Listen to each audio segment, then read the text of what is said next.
안녕하세요. 2020년 10월 30일 The Making of Leader, 리더십을 강의하게 된 홍원기 목사입니다. 저는 강원도 정선 사북에 위치한 충만한교회 담임 목사로 있고요. 2006년에서 2010년 동안 미국 파사데나 플로시나 학교에서 목회학 팀인 받은 그런 목사입니다. 그리고 제가 협성대학교 모교의 강사와 또 외래 교수로 또 학생들을 섬겼고요.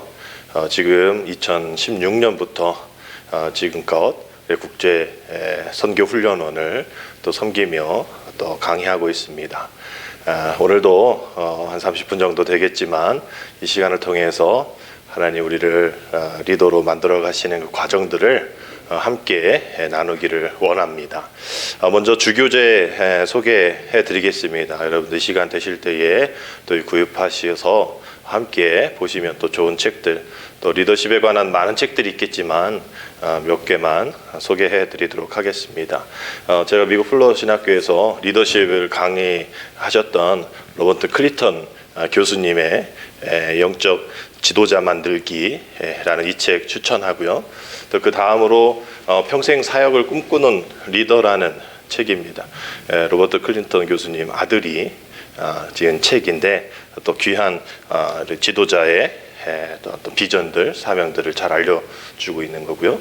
이것은 우리 감리교회에서 나온 그 KMC의 조성종 목사님이 지으신 새로운 목회 패러다임을 위한 목회자 리더십론, 이 책에서도 또 많은 영감을 또 받게 되었고, 김도현 소장이 있는 21세기 목회연구소에서 만든 평신도 리더 훈련 매뉴얼이라는 그런 책입니다. 안에 아주 자세하게 이렇게 매뉴얼대로 또 리더십을 잘 가르칠 수 있는 책들이고요.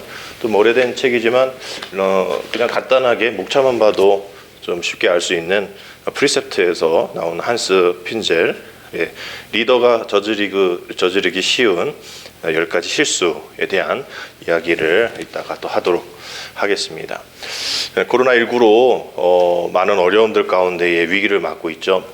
목회 사역도 역시 마찬가지지만 또 선교 사역을 준비하는 여러분들에게도 많은 어려움들이 있으리라 생각합니다. 하지만 우리가 신방하지 말아야 될 것은 우리가 하는 것이 아니라 하나님께서 하시는 것이니까, 많은 사람들이 위기다, 안 된다, 못한다 할 때에 하나님이 하시면 그 위기가 곧 기회가 되어지고, 우리가 못한다의 못을 빼면 우리가 한다가 되잖아요. 또 우리가 할 수 있는 하나님의 능력을 우리에게 주실 것 우리가 기대하면서 그런 위기 가운데에 또 잘 준비하시고 또 진행해 나가기를 원합니다. 성경을 잘 보면 위기에 대한 설명들보다 그 위기를 어떻게 잘 극복해 나가느냐에 대한 이야기들이 더 많이 담겨져 있습니다. 그래서 그리스도인들에게 위기는 더욱더 예수님을 바라볼 수 있는, 더욱더 하나님이 하실 일들을 기대하게 하시는 그러한 일들이라 생각을 하는 것이죠. 동시에 하나님의 뜻을 제대로 따른다면 이런 위기 가운데 과연 어떠한 그러한 일들이, 결과가, 열매가 맺혀지게 될까에 대한 그러한 흥미진진한 일이라 생각합니다. 그래서 위기의 한자를 보면 밑에 자막 나와 있듯이 위기의 기자가 기회 기자입니다. 즉 위기 안에 기회가 있다라는 뜻이죠. 이번 주 더 메이킹 오브 리더의 첫 번째 시간, 리더십에 대해서 함께 나눌 때에도 많은 리더십이 위기 가운데 있다라고 얘기하는 이 상황 속에서, 그럼에도 불구하고 오늘 이 시간에 비록 온라인상이지만 또 영상이지만 리더십에 대한 그런 큰 꿈을 가지고, 비전을 가지고 또 선교적 사명을 또 감당하실 저와 여러분들에게 또 큰 또 힘과 또 위로가 되어지는, 또 위기가 또 기회가 되어지는 시간이 되어지기를 원합니다. 여러분들은 리더이시죠. 그렇다면 하나님께서는 지금 여러분들을 리더로 만들어 가시겠다라는 그런 그 각오에 대해서 아멘으로 응답하셔서 이 자리에 계신 줄 압니다. 그래서 많은 리더십 관련된 그러한 서적들을 보면 공통된 그런 이야기가 있습니다. 그것은 리더십 개발은 우리에게 한순간 또 몇 세 이렇게 한정되어지는 개발이 아니라 리더십 개발은 평생 동안 지속되어져야 할 과정이다라고 얘기를 합니다. 그래서 이 과정 속에서 먼저 소명과 이 사명에 대한 이야기를 먼저 해보고 싶어요. 이거 제대로 파악하지 않고 이 구분되어지는 개념 갖고 있지 않으면 소명이 사명인지 또 사명이 소명인지를 잘 모를 때가 있고 그런 속에서 사역을 감당할 때가 있습니다. 간단하게 소명은 부르심이다 라고 얘기할 수 있어요. 소명은 부르심이다. 세계 기독교 변증가인 오스기니는 이렇게 얘기합니다. 소명이란 하나님이 우리를 너무나 결정적으로 부르셨기에 그분의 부름에 또 그분의 은혜에 응답하여서 우리의 모든 존재 또 우리의 모든 행위 또 우리의 모든 소유가 헌신적이고 또 역동적으로 그분을 섬기는 데 투자된다는 진리다라고 얘기를 합니다. 즉 소명이란 아랫사람이 윗사람 부르는 게 아니거든요. 위에 사람이 아랫사람을 부르는 겁니다. 이게 보면 칼레오라는 단어를 쓰고 있는데 이게 부르다라는 거죠. 클래시스도 역시 마찬가지로 초대의 의미를 갖고 있습니다. 결국 칼레오라와 또 클래시스는 위에 사람이 아랫 사람을 부를 때에 사용되어지는 단어인 것이죠. 그래서 그 부름을 듣고 또 응답하는 그 기대가 있는 겁니다. 영어로는 vocation이라고 얘기하는데 이 voice라는 음성이라는 것에 파생된 단어이죠. 누구의 음성입니까? 주님의 음성이죠. 그 음성을 듣고 소명받는 그 부르심의 제자가 되어지는 것. 내가 제자가 되겠습니다. 손 들고 나가는 것이 소명이 아니라 주님이 우리를 부르셔서 또 우리 어떤 요구사항도 아닌 또 어떤 선택사항도 아닌 오히려 하나님께서 우리를 택하셨고 또 하나님께서 우리를 부르셨다라는 요한복음 15장 16절에 있는 말씀과 같이 그것을 우리가 분명하게 기억을 해야 합니다. 요한복음 15장 16절 이렇게 되어 있죠. 너희가 나를 택한 것이 아니요 내가 너희를 택하여 세웠나니 라고 되어 있습니다. 우리를 부르시기 위해서 오직 우리를 택하시기 위해서 우리의 모든 삶을 주님 앞에 헌신할 때에 우리가 하겠다라는 것이 아니라 하나님이 우리를 부르셨다라는 목적이 있으셔서 부르셨다라는 의미를 우리가 소명 가운데 찾아야 하죠. 그렇다면 사명은 무엇인가? 사명은 보내심이다 라고 할 수 있어요. 소명이 부르심이면 사명은 보내심입니다. 미션이라 얘기할 수 있죠. 보냄을 받는다라는 뜻입니다. 그러니 예수님께서 제자들에게 사명, 즉 보내심을 허락하시는 것. 그래서 부르시고 또 보내시는 가운데에 그 사명이 허락되어질 때에 이 사도행전 20장 24절의 앞부분에 보면 이런 말씀이 있죠. 내가 달려갈 길과 주 예수께 받은 사명. 또 고린도전서 9장 17절 뒷부분에 나는 사명을 받았노라 라는 말씀이 나옵니다. 오이코노마이미아라고 되어 있는 이 단어 가운데에 직무 또 책임이라는 그런 의미가 다 담겨져 있죠. 우리가 모두가 다 따라야 할 흐름이 있습니다. 우리가 감당해야 될 그런 사명 가운데에 우리 교회에 또 우리 믿음의 사람들의 존재의 이유는 이 사명이 아닌가. 분명 소명받은 것, 부르심도 중요하지만 부르심을 듣고 아무 응답하지 않고 아무런 행함 없다면 문제가 있겠죠. 그러나 이 소명은 사명까지 이어져 나가야 합니다. 어떤 사람은 내가 사명받아서 나 그 사명으로 선교사역할 거야, 나 그 사명으로 목회할 거야 라고 얘기할지 모르겠지만 소명 얘기 없이는 사명 얘기할 수 없다라는 것을 기억하시고 비록 사역하면서 사명받고 그 다음에 소명받을 수도 있겠지만 우리의 순서는 먼저 주님이 우리를 부르셨다라는 그러한 의미를 먼저 깨닫고 죄 많은 부족한 나를 통해서 하나님 귀한 위대한 사명을 감당하게 인도해 주시겠구나라는 그런 기대가 먼저 필요하다라는 것이죠. 그래서 이러한 사명의 이 모습을 통해서 우리가 나아갈 때에 분명 흘러간 축복의 통로가 되어질 수 있다라는 겁니다. 그래서 하나님의 사명인 것이죠. 결국은 이 소명과 사명을 잘 구분해야 할 이유는 결국 우리 목회와 우리 모든 이 선교의 사역이 내가 한다라는 그러한 마음들이 너무나 많기 때문이죠. 결국 이 모든 것을 수행하시는 분은 하나님이신데 내가 해서 내 결과로 내가 어떤 능력이 있어서라고 이야기하고 교만할 때가 많아지기 때문이죠. 결국 우리는 하나님의 사역에 동참하는 겁니다. 하나님 우리에게 기회 주신 거예요. 그래서 우리가 사명은 교회의 것이 아니라 하나님의 것. 그래서 미시오 데이라고 얘기했죠. 하나님의 사명이다. 하나님의 뜻이다라고 얘기하는 것을 우리는 기억해야 됩니다. 그래서 하나님은 시대마다 하나님의 사명자들을 불러주셔서 그들에게 필요한 사역을 또 필요한 일들을 허락하여 주셨죠. 그래서 어찌 보면 누가 부르느냐 또 누구에게 불림을 받느냐 이것이 세상 가운데 아주 중요하지만 우리는 먼저 주님의 부르심을 받고 또 주님의 보내심을 받는 이 소명과 사명의 이 특별한 특권이 우리에게 있다라는 것을 우리가 기쁨으로 받아들여서 하나님의 부르심에 또 하나님의 보내심에 응답하는 저와 여러분들이 되어야 합니다. 이것은 앞서 말씀드린 대로 그냥 하루아침에 되어지는 것이 아니라 우리 일평생 동안 우리가 만들어가고 또 훈련되어져야 할 그런 사명이라는 것이죠. 그래서 나중에도 시간이 될 때 한번 말씀드릴 은사 다음 시간에 말씀드릴 텐데 우리가 달란트로 사역하느냐 또 은사로 사역하느냐는 분명 다르거든요. 달란트는 내게 유익이 있는 겁니다. 그러나 은사는 모든 공동체에 유익이 있는 것이죠. 결국 그 평생 사역을 꿈꾸며 나아가는 저 여러분들에게 어떤 우리가 가지고 있는 재능 달란트로 사역을 하는 것이 아니라 하나님이 보내시고 또 부르셨던 그 소명과 사명의 이 모든 것들을 기억하면서 우리가 은사대로 사역을 하는 것이 가장 중요하다라는 말씀을 드립니다.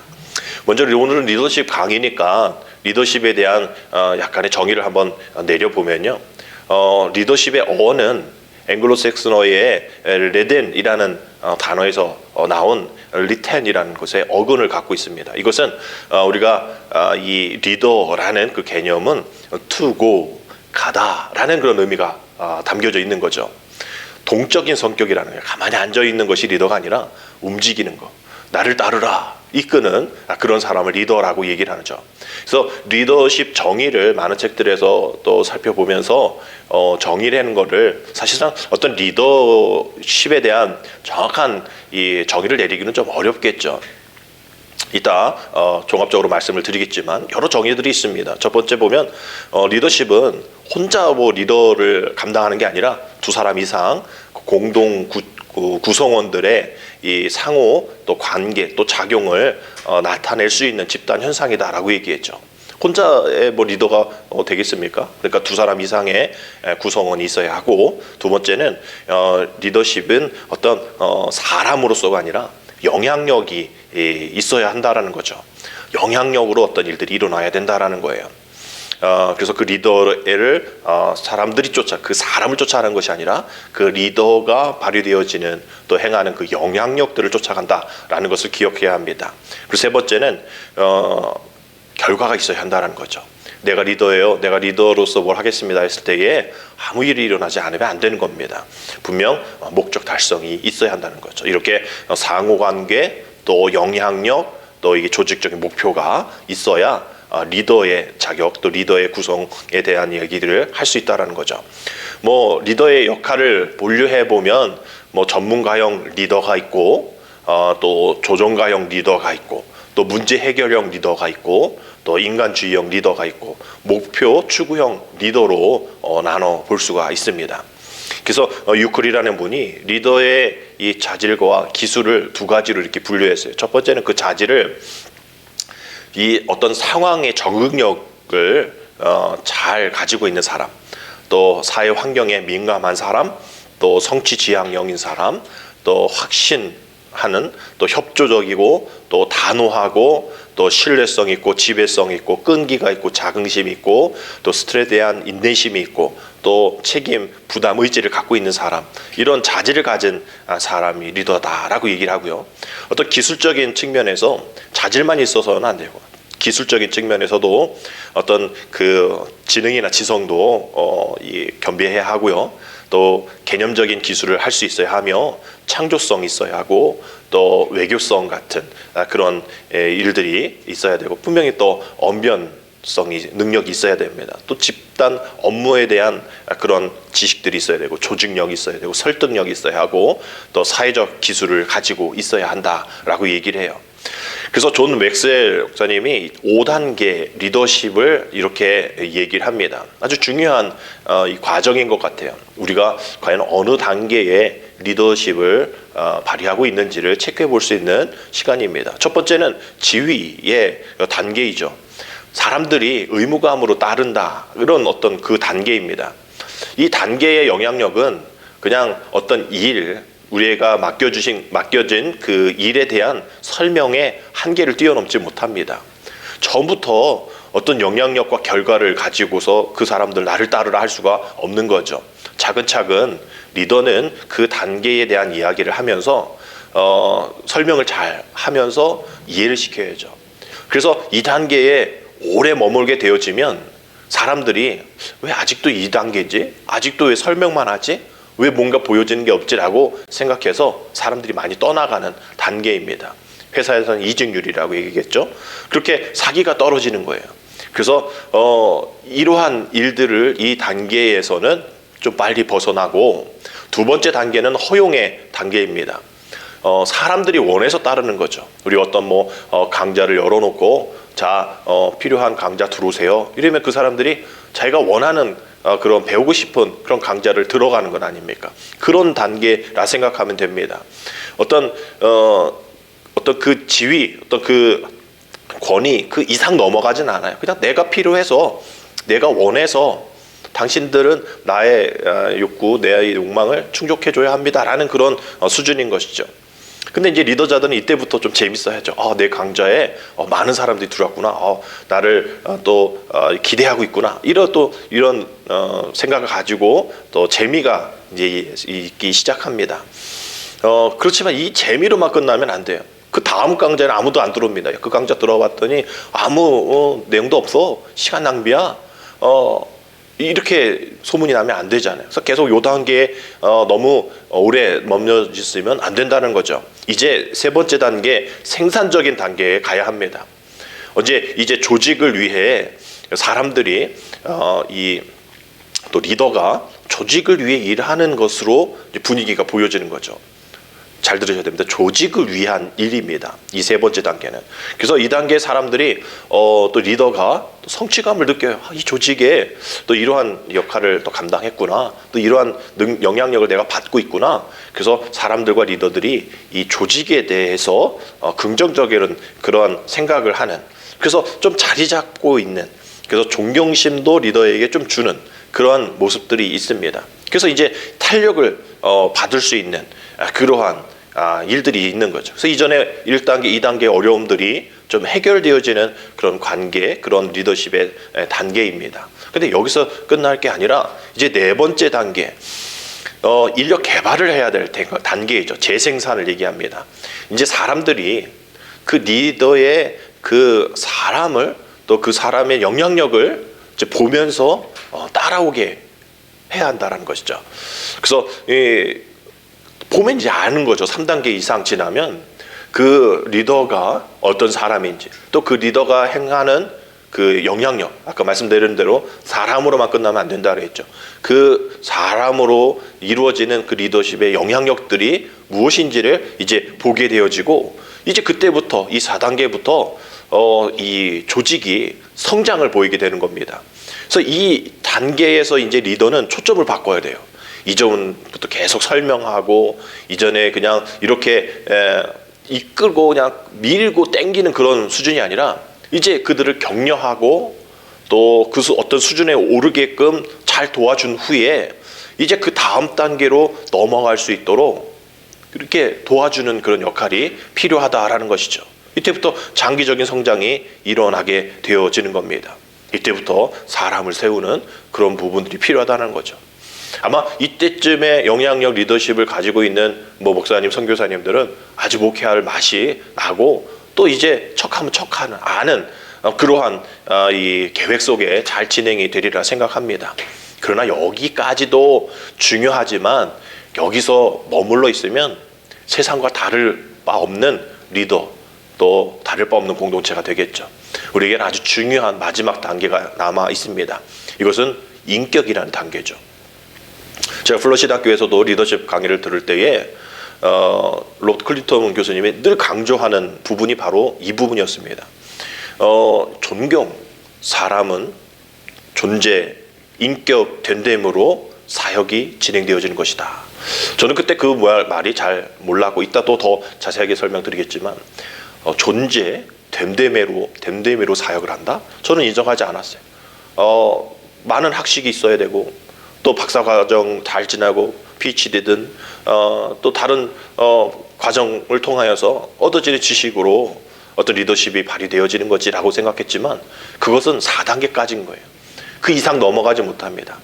그래서 그 인격, 사람이 그 사람 겉모습도 어떤 스펙을 보는 것이 아니라 그 사람의 인격을 볼 수 있는 그런 모습. 그래서 리더십의 가장 높은 단계가 바로 이 5번째 인격의 단계라 이야기를 합니다. 이제 그 영향력을 따르면서 그 사람을 보는 것에서 그 사람 중심에 있는 그런 존재, 그 됨됨이를 보고 이제 따라간다라는 거죠. 4단계에 있는 그런 따라오는 그런 추종자들은 이제 딱 보면 아는 거예요. 아, 저 사람의 인격이, 저 사람의 존재가, 저 사람의 됨됨이가 정말 내가 따를 만한지, 뭐 이러한 모습들을 우리가 알게 됩니다. 그랬을 때에 겉모습으로 보여지는 그런 사람의 모습이 아니라 그 인격 중심의 존재 됨됨으로 이어지는 그런 영향력들은 100% 헌신하고 또 공감하고 또 따르게 만든다라는 것이죠.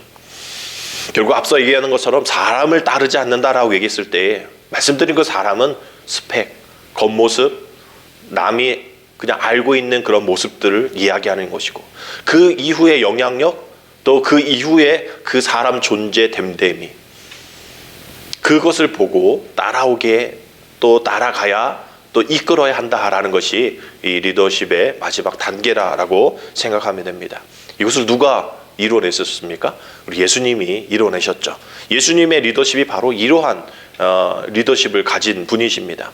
결국 그 인격, 그 존중, 이 됨됨이 이러한 것은 결국 겸손함입니다. 겸손함으로 탁월한 지도력을 보여줄 수 있다는 것을 예수님께서 보여주신 것이죠. 마태복음 20장 28절에 인자가 온 것은 섬김을 바르려 함이 아니라 도리어 섬기려 하고 자기 목숨을 많은 사람의 대속물로 주려 함이니라 라고 말씀하셨잖아요.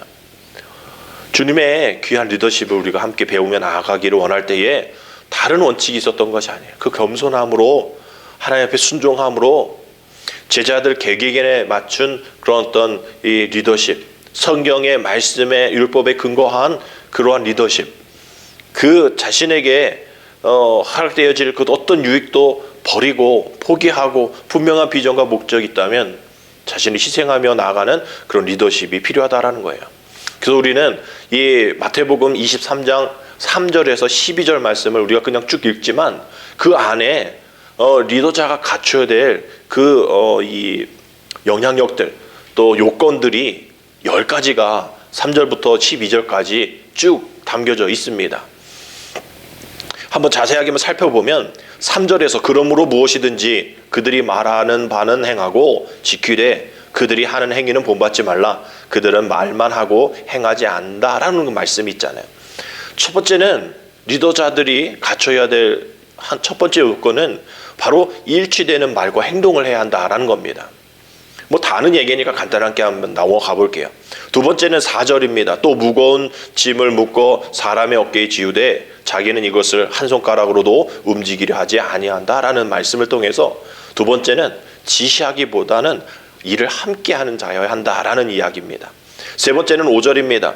그들의 모든 행위를 사람에게 보이고자 하나니 곧 그 경문 띠를 넓게 하며 옷수를 길게 하고 뭡니까? 사람들에게 보이기 위해서 그렇게 일을 하는데 그러지 말라는 거예요. 세 번째는 사람들에게 보이기 위해 일하지 않는 사람을 얘기하는 겁니다. 네 번째는 6절이죠. 잔치 윗자리와 회당의 높은 자리와 즉 특별한 어떤 의식을 버리는 자입니다. 7절 시장에서 문안받는 것과 사람에게 랍비라 칭함을 받는 것을 좋아하느니라.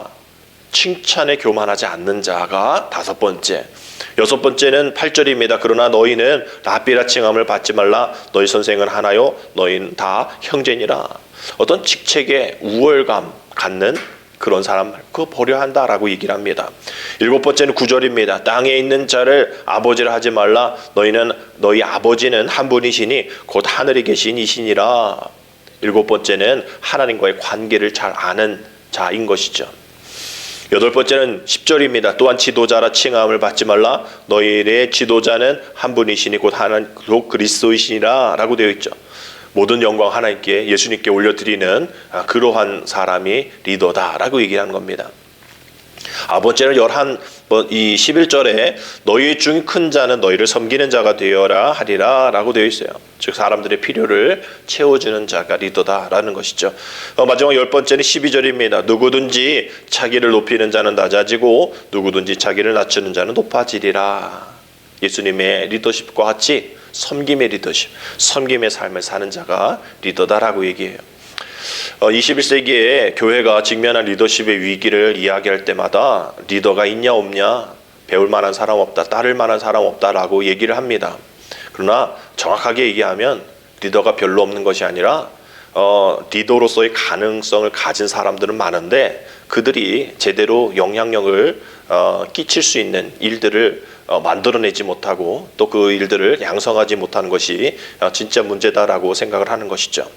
출애굽기 98장에도 모세장인 이드로가 이 백성을 10명, 50명, 100명, 1000명 단위로 나누잖아요. 어떻게 보면 이드로는 지금 이 시대의 어떤 그 교회 컨설턴트를 가지고 있는 그런 사람이다라고는 그런 생각을 갖게 됩니다. 그래서 이렇게 저렇게 한번 잘 따져보면 위임한 거잖아요. 그랬을 때 이스라엘 백성들을 100만 명으로 추상을 할 때에 한 13만 한 1000명의 리더들이 세워지는 거예요. 그렇게 되어지면 이스라엘 사람들 7.6명, 즉 8명당 1명꼴로 리더가 되어지는 셈입니다. 아주 중요한 역할 분담에 대한 이야기를 우리가 보게 되어지는 것이죠. 그래서 이렇게 선교 사역의 또 중요한 이 사명 속에서 우리가 살아갈 때에도 어떤 얼마나 일을 확장했느냐도 중요하지만 얼마나 많은 사람을 리더로 훈련시키고 또 위임했느냐가 또 중요한 것이죠. 또 앞으로 여러분들이 선교 사역을 감당하실 때에 혼자 다 하려고 하는 그런 생각들 버리고 함께하는 그런 사역들, 위임하는 그런 사역들이 처음에는 이루어지지 않겠지만 아까 그 단계, 5단계까지 말씀드린 것처럼 어느 단계 수준에 의해서는 3단계, 4단계에서는 위임할 수 있는 모든 것 처음부터 네가 해 하면 아무도 따라오지 않죠. 처음에는 해야 할 일들이 있겠지만 이제 위임할 수 있는 그런 일들이 필요하고 선교사의 주 사역이 가르치고 또 훈련하는 일이니까 설교만 하는 것이 아니라 한 사람 한 사람을 또 리더로 또 양육되어지는 그래서 저도 미국 플러 신학교에서도 가장 유명한 그 과가 이 선교학인데 선교학과에 이 교회 성장학 그런 부분들이 또 많이 또 유명해졌죠. 그래서 계속 교회 성장에 대한 이야기를 했을 때 중요한 얘기들은 어느 곳에서 이 선교 사역을 감당할 때에 여기서 뼈를 묻겠다 이런 얘기 하지 말고 그곳에서 사명을 잘 감당해서 리더십의 영향을 잘 이루어낸 후에 거기에 있는 그 종족의 사람들을 이 일들을 하게끔 만들어내는 일들을 해야 한다. 거기서 그냥 오래 있을 생각하지 말고 빨리 거기서 잘 넘겨주고 리더십 이양하고 다른 곳 가서도 똑같은 일들을 해야 한다라는 그런 교회 성장학에 대한 이야기를 많이 교수님들이 강의를 하셨습니다. 결국 기독교의 리더는 누구인가?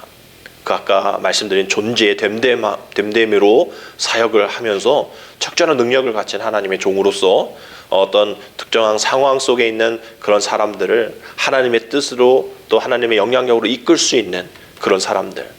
그러려면 먼저 주님의 이끌림을 받는 그런 것은 당연하겠죠.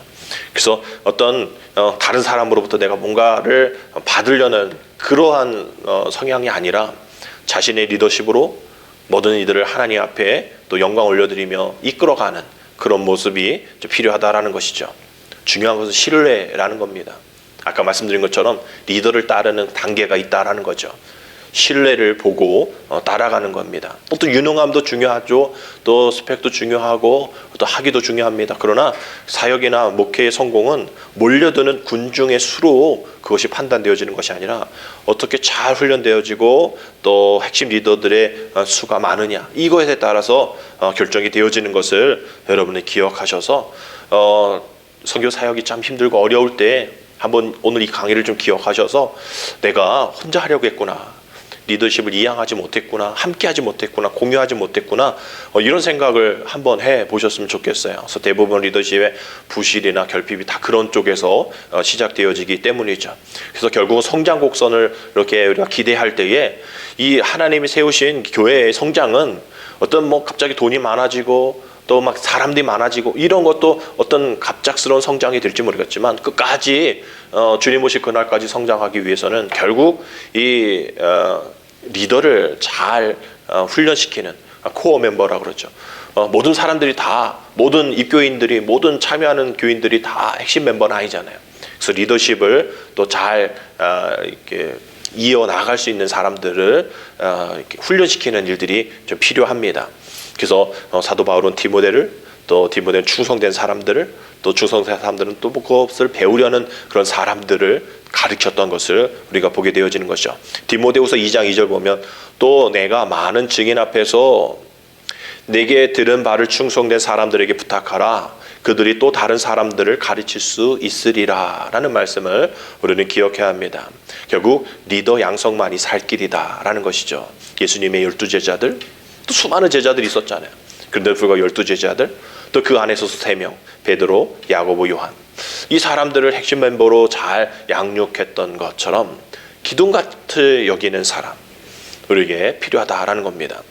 그래서 리더 양성이 지연되어지는 여러 가지 요인을 보면 무능한 리더가 있고, 또 기존 리더의 어떤 기득권이 있고, 또 세 번째는 리더와 제자를 혼돈하는 겁니다. 이거 잠깐 이거 얘기하다 보면 모든 그리스도인들은 제자가 되어야 되죠. 그러나 모든 제자는 리더가 아닙니다. 제자가 리더가 되는 거죠. 모든 사람들의 제자, 모든 제자가 리더가 되는 것이 아니라 그 제자가 리더가 되어지는 것. 이거 잘 기억하셔야 됩니다. 모든 제자가 다 리더가 되는 게 아니에요. 그 제자가 리더가 되어지는 것. 그래서 예수님의 제자 훈련 과정은 불신자에서 신자로, 또 신자에서 제자로, 제자에서 또 리더자로 세워가는 그런 모습을 우리가 살펴볼 수 있죠. 그리고 네 번째는 이 교회 사역의 침체로 인해서 리더의 양성이 잘 안 되고요. 또 안 돼, 뭐 이제 뭐 그런 거 필요 없어, 뭐 다른 방법 찾아, 뭐 이런 거죠. 그래서 다섯 번째는 지나친 사역 중심주의, 뭐 일 중심주의, 결과 중심주의. 그래서 선교사님들이 이 부분 좀 힘들어하잖아요. 아니 그렇게 선교비 많이 줬는데, 우리도 어려운데 보냈는데 왜 한 명도 구원하지 못하고 왜 이렇게 선교 보고가 없어요? 라고 얘기하는 거. 이런 사역 중심이잖아요. 결과 중심, 이런 것들. 그러다 보니까 여섯 번째는 목표도 비전도 없는 그런 사역, 그런 교회가 되어지고 있다라는 겁니다. 그래서 아까 말씀드린 것처럼 이 권한 위임이 중요하다. 사역에 책임을 지고 있는 기존 리더가 어떤 특정한 영역 안에서 새로운 리더에게 이 의도적으로 권위를 넘겨주는 그러한 모습들이 이제 필요하다는 거죠. 그래서 어느 정도 사역이 잘 진행되어질 때 내가 지금 어떤 것에 주도권을 잡고 있는가, 이것을 놔도 이 사역이 잘 운영되어지고 있는가라는 것들을 한번 살펴볼 필요가 있습니다. 그래서 예수님의 리더 양성 단계는 모집했죠. 그리고 선택하셨고, 또 그 후에 훈련시키고, 거기서 끝나는 것이 아니라 배치시키셨죠. 그래서 이러한 지도자의 발전 단계들을 한번 잘 살펴보면 1단계는 하나님께서 우리를 부르시는 거예요. 초청하시는 거예요. 어떤 분들은 모태신앙이 있을 수 있고, 어떤 분들은 30대에 주님의 부르심을 받은 사람도 있고, 그래서 이렇게 하나님께서 어떤 각 가정 환경, 또 나이, 또 역사적인 사건을 통해서 부르십니다. 그리고 2단계는 개발하게 하시죠.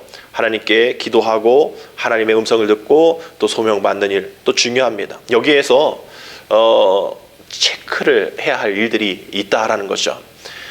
우리가 뒤를 돌아보면서 또 앞을 바라보면서 늘 이 검증, 이 체크는 필요하다는 거예요. 몇 가지 검증이 있는데 이 세 가지 검증이 있습니다. 첫 번째는 진실성 검증이라는 거예요. 인터그리티 체크라고 얘기하는데 그 하나님의 사명을 감당할 그 존재, 인격을 위해서 하나님께서 그 사람을 의도적으로 사용하실 때 필요한 모든 여건들을 위해서 시험하십니다. 다니엘도 그랬고 또 많은 믿음의 사람들을 시험하셨죠. 이렇게 유혹과 또 두 가지 길, 우리가 또 철로역정의 또 그 소설을 보면 또 그렇게 나와 있는 그 갈림길, 유혹 속에서도 이겨내는, 그래서 마지막 본향까지 나가는 그러한 크리스찬에 대한 철로역정에 대한 이야기들을 여러분 아실 겁니다. 그렇게 이 진실성, 네가 가는 길이 너의 유익을 위한 길인지 정말 이 세계를 위한 또 하나님의 구원의 역사를 위한 일인지를 한번 체크해봐라 라는 그러한 진실성 검증이 분명 있게 되어지는 것이죠. 하나님은 이 진실성이 부족한 사람들을 쓰지 않습니다. 순종보다 더 근본적인 그러한 이 것으로 이 진실성을 보실 때에 이 사울도 그런 진실성이 없었잖아요. 그래서 하나님이 그 진실성 없는 사람을 쓰지 않으셨던 것처럼 이 진실성 체크, 인터그리티 체크를 꼭 해야 하고 또 순종 검증을 받아야 됩니다. 오비던스 체크라고 되어 있죠. 가장 중요한 것이라 얘기합니다. 내가 과연 순종하는 일에 또 어떤 것에서도 흔들리지 않는가. 하나님이 지금 나를 위해서, 우리를 위해서 세우신 그 목적을 위해 내가 순종하고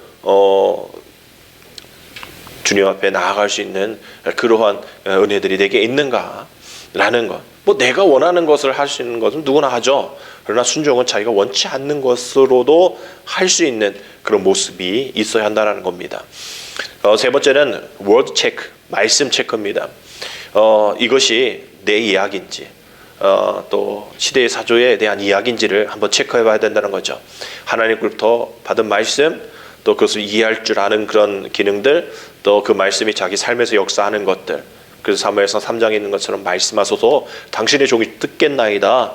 이러한 올바른 자세가 분명 필요합니다.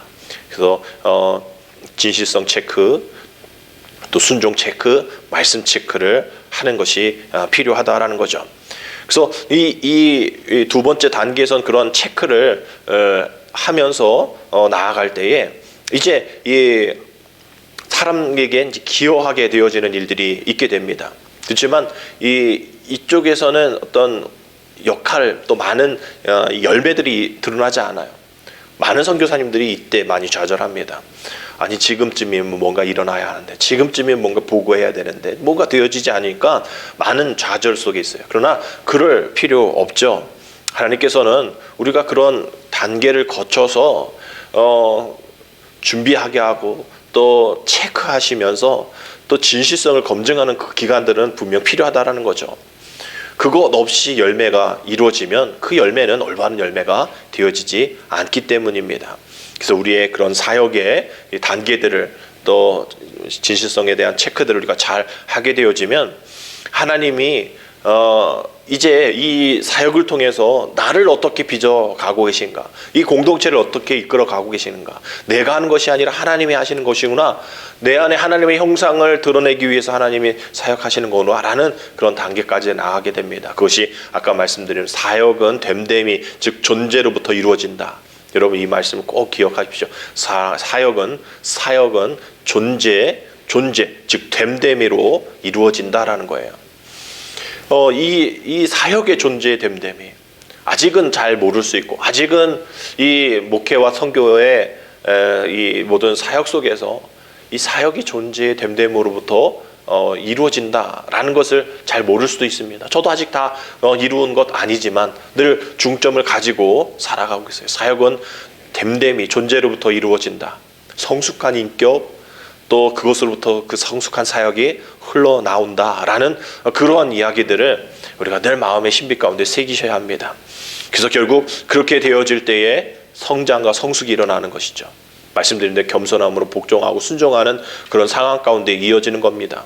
그래서 많은 목사님들이 이야기하죠. 목회의 성공은 50대 이상 넘어가 봐야 해. 지금 뭐 잘한다고 자랑할 거 없어. 또 지금 못한다고 뭐 좌절할 필요 없어. 50세 이후부터 또 풀타임 10년, 15년 정도 지난 다음부터 그때부터 결과 열매를 봐야 해. 그 전까지는 배우고, 그 전까지는 훈련받고, 그 전까지는 또 그냥 자기 나름대로 뭔가를 시도해보고, 또 베껴도 보고, 또 차용도 해보고, 그렇게 다져질 때에, 또 훈련되어질 때에 자기의 목회, 자기의 선교가 형성이 되어서 그것을 영향력 있게 발휘할 수 있다라는 것이죠. 그래서 그것을 위해서 우리는 다음 주에 더 메이킹 오브 리더의 그 리더십에 이어서 은사에 대한 이야기를 하려고 합니다. 은사로 사역을 감당해야 그 사명들을 또 잘 감당할 수 있는 것이죠. 그래서 우리가 지금 나는 어디까지 와 있는가, 지금 어디까지 달려가고 있는가 우리가 잘 한번 생각해 봐야 합니다. 그러면서 이 지도자에 대한 이야기를 마무리하면서 다시 한번 생각해 봅니다. 지도자란 무엇일까? 분명히 다른 사람에게 영향력을 끼치는 사람인데 어떤 영향력일까? 하나님의 목적 성취라는 것이죠. 내 영향력이 아니라 하나님의 목적 성취를 위한 이 영향을 미치기 위해서 우리를 부르셨고 보내셨다라는 것. 그래서 하나님 나라의 리더십의 본질은 어떤 지위가 아니라 영향력이다라는 것을 우리 오늘 이 강의에 마무리하면서 여러분 잘 기억하셔야 됩니다. 하나 말씀드리면 이 소수의 지도자만이 유종의 미를 거둡니다. 그래서 이 책에서도 보면 성경에 많은 인물들의 이름들이 나오죠. 뭐 다 세보진 않았지만 이렇게 한번 해보면 한 1000명의 사람들의 이름이 나오는데 뭐 1000명의 이름들이 모두 다 역할을 감당한 게 아니잖아요. 그래서 뛰어난 지도자들을 한번 또 이렇게 해보면 분리해보면 한 100명 정도 나온다고 해요. 근데 그 100명 중에도 마지막까지 사명을 잘 감당하고 완벽하게 그 사명을 이루었던 사람들은 한 49명이다 라고 얘기를 합니다. 그래서 이들이 사역을 어떻게 잘 마무리했는지를 우리 성경 속에서 우리가 볼 수가 있다라는 거죠. 결국 마지막에 극소수의 소수자만이 유종의 미를 거둔다라는 것을 우리가 알고 정말 힘든 일이고 어려운 일이지만 정말 그 일들을 위해서 우리가 힘쓰고 애쓰고 혼자 안 되면 그 많은 성공한 사람들의 모습을 보면 주변에 멘토로 삼는 사람들이 뭐 10명에서 15명 정도 있었다라고 얘기를 하거든요. 그래서 훌륭한 마무리를 할 수 있도록 시작을 해야 되죠. 우리가 어떤 높은 곳에 뭘 전등을 갈든 뭐를 보수를 하든 뭔가를 이렇게 할 때에 거기에 위치에 사다리를 놔야죠. 거기 위를 보고 아래를 놔야죠. 아래가 안전한지를 잘 확인해야죠. 근데 아래만 보고 여기가 안전한 것 같다 놓고서 위를 보면 위가 보수해야 될 곳이 아니라 또 옮겨야 되는 그런 상황입니다. 결국 놓을 곳을 보고서 시작을 하는 것, 끝을 보고 시작하는 것, 미리 포기하지 마라가 아니라 끝을 보고 시작을 하면 시작의 단계부터 어려움이 있을 때 포기하지 않게 된다라는 것이죠. 그 재미난 이야기를 하는 그런 책을 봤어요. 리더자가 부류가 몇 명 있는데 4가지 부류가 있다라는 거예요. 어떤 부류냐? 양궁과 같이 화살을 쏘는 그런 예를 들면 관역을 정확하게 보고 쏘는 리더가 있다라는 거예요. 뭐 한두 번 실패하더라도 목적을 이루기 위해서 계속 쏘아서 자신의 약점 또 위치 이런 것을 고쳐가면서 훈련을 해서 마지막에 딱 쐈을 때 관역에 정확히 맞는 그런 리더가 있고, 그래서 영향력을 끼치는 리더가 있고, 그냥 뭐 훈련도 안 하고 그냥 막 쏘는 거예요. 막 쏴서 목표 없이 그냥 열심히 일만 하고 하루에 몇 시간을 일하고 분주해야 하는 그런 리더가 있다는 겁니다. 근데 뭐 열매가 없죠. 나중에 또 실망하는 겁니다. 그런 사람이 있고, 3번째 부류는 재밌는 사람이에요. 먼저 활을 하나 쏩니다. 그래서 어딘가 맞죠. 그럼 거기다가 동글뱅이를 쳐서 나 100점 맞았어요. 나 10점이에요.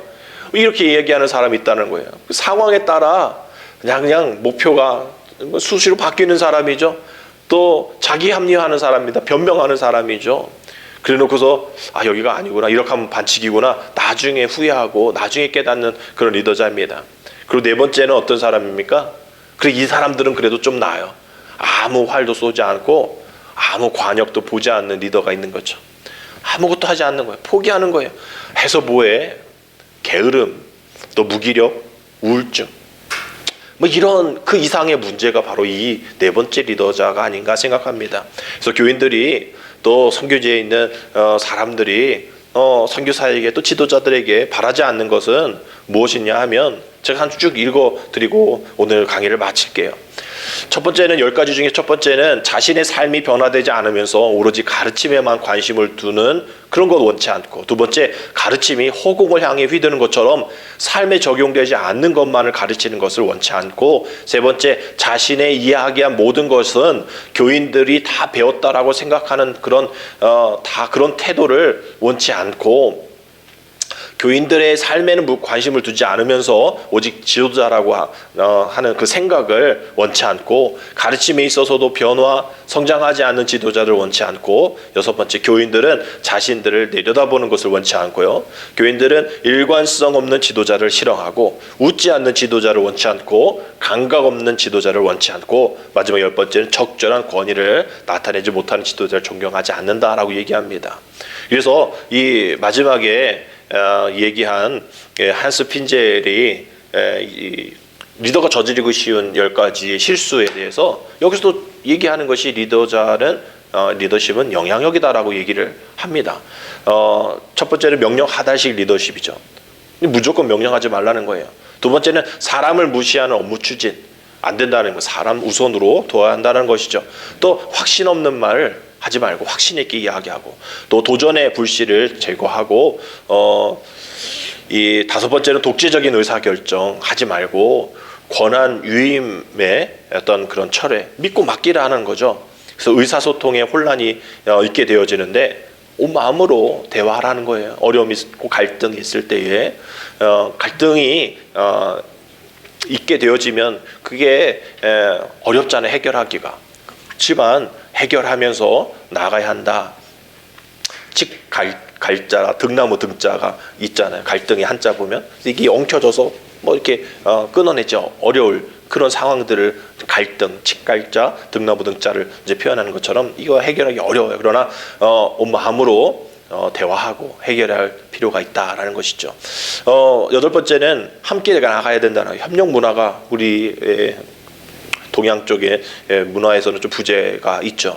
그리고 아까 계속 말씀드린 것처럼 후계자를 계속 이어나가는 리더십 이양이 필요하고, 또 애매한 어떤 모호한 그런 미래청산 이랬으면 좋겠다 이런 것 갖지 말고 또 꿈꾸는 그러한 드림팀을 이뤄갈 수 있는 그런 일들이 있어야 됩니다. 그래서 이 영어로 리더십에 대한 약자에 대한 이야기들 자막으로 넣어드릴 텐데 LEADERSHIP 리더십이라는 그 단어의 약자, 여러분들 혹시 또 이것을 보면서 이런 것이 리더구나라는 것을 한번 체크해 보십시오. 잘 듣고, 또 리스닝이죠. 또 establishing 조직 구성과 또 achieving 목적을 성취하고, decision make 의사결정과 example 본이 되어지면서 responsibility 책임을 지고, 또 S는 뭐죠? spiritual gift 내일 다음 토요일에 볼 은사에 대한 일, humbleness 겸손해야 하고요, integrity 정직, 아까 신실성에 대한 이야기를 했고요, pioneer 개척자가 리더십에 대한 모습이다라고 이야기합니다. 오늘 이 강의를 통해서 내가 리더자인가 염려하지 마십시오. 주님 여러분 부르셨고 또 여러분 보내심을 또 준비하고 계십니다. 분명 아까 말씀드린 것처럼 내가 뭔가 열심히 하고 내가 뭔가 많이 배우고 이런 것이 아니라 리더십은 영향력이다. 어떤 영향력입니까? 내 영향력은 없어요. 하나님의 영향력, 그 모든 것보다 크고 위대하신 그 하나님의 영향력이 있음을 여러분 기억하셔서, 그리고 다음 주에는 여러분들이 가지고 계신 은사, 또 그 은사에 대한 또 이야기들을 우리가 선교지에서도 함께 우리가 파악하며 나눌 수 있을 텐데, 우리가 은사를 개발하기 위해서 이 리더십이 필요하고, 리더십으로서 또 스스로 헌신하면서 또 위대한 공동체를 이뤄나갈 수 있는 그런 일들을 위해서 그런 환경을 조성할 수 있도록 리더자들이 어떤 은사로 사명 감당해야 될지에 대한 이야기를 우리 다음 주에 또 함께 나눠보도록 하겠습니다. 지금껏 함께 해주신 여러분 감사합니다.